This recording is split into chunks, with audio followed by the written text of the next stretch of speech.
Having said that, let me move to Alan Bawumia. And my intentions are as plain as the daylight. Dr. Bawumia, with the greatest of respect to him, because I respect people who have achieved a lot. And I respect people who have been able to handle the affairs of the nation. It is no mean an achievement, and we have not been able to have the opportunity to do so.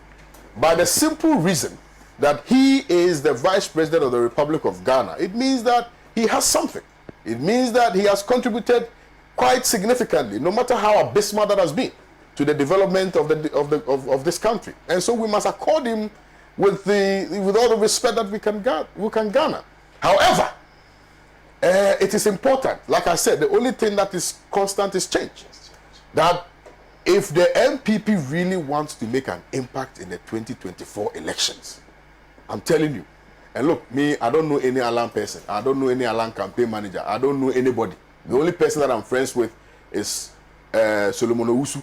Even Solomon Owusu, we talk once in a while, you know. But if you pull parity, and also against the backdrop of the MPP's own traditions, the customs that underlies the foundational operations of the political party called the MPP, if Nana Addo Dankwa Akufo-Addo paved way for John Agyekum Kufuor to lead the MPP into victory, if all the other political opponents gave way to Nana Addo Dankwa Akufo-Addo to be able to whisk power from the NDC, and they waited their turn, I think it is important that Dr. Bawumia sits aside and also works, because you see, people don't know this. He's not really a party person.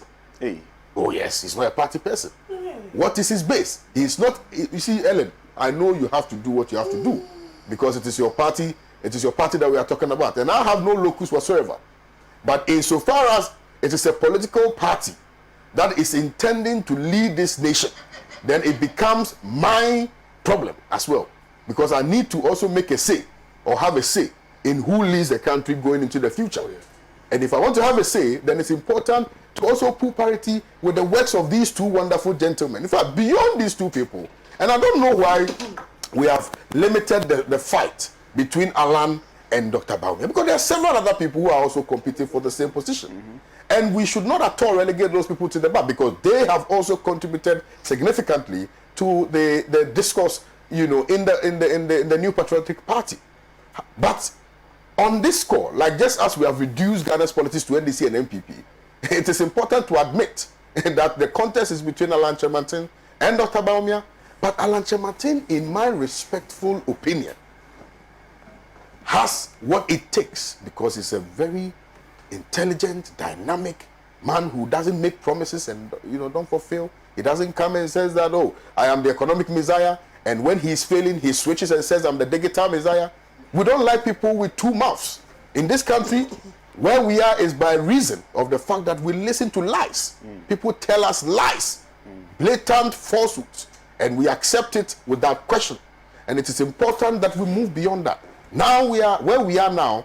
It is we are at a junction where all of us must be interested in whatever happens in all the political parties.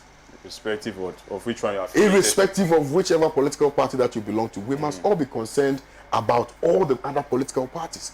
That is how we can progress as a nation. Now, I think that Alan Kojo Kyerematen, whom I fell in love with when I was in KNUST back in the day, and he was popularly known as Alan Cash, is the best person who can lead the MPP into victory in 2024. Particularly when it has become apparently axiomatic that Dr. Bawumia is only but a liar. Is only but a liar. I take an exception. Or you can take whatever you want. You can even take an inception. Very You can even take an inception. But I'm not here to speak. I'm not here to say things that will make you happy. You have to defend your party. It's important. You have to do your job. However, you cannot prevent me from also saying what I have to say.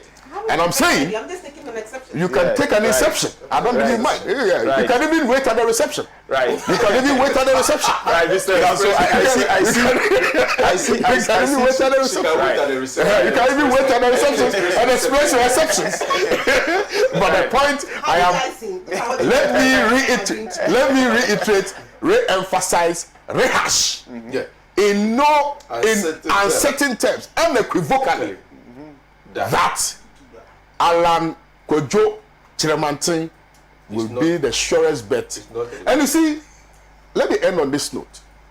That it saddens and breaks my heart when I hear the rank and file of the MPP, particularly my brothers in the northern part of this country, saying that the MPP has been unfair to Northerners and that they've always been resigned to becoming vice presidents of the party. Let me tell you, we should not practice politics on the lines of ethnicity.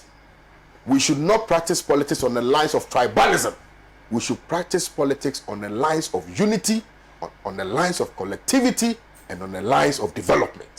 And if you have somebody, whether the person is from Tumu, whether the person is from Wale, whether the person is from Kumasi, whether the person is from Achimasafu, whether the person is from Akabwem, whether the person is from Elmina Bantuma, and the person or wherever in this nation, and the person can lead the party to victory, and the person has the nation's development and and has the well-being of the Ghanaian people at heart, then that person should lead. We should decouple politics from tribalism and ethnicity. That is why we are where we are.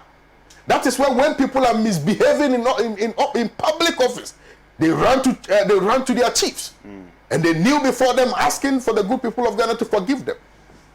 It is important that we move beyond that periphery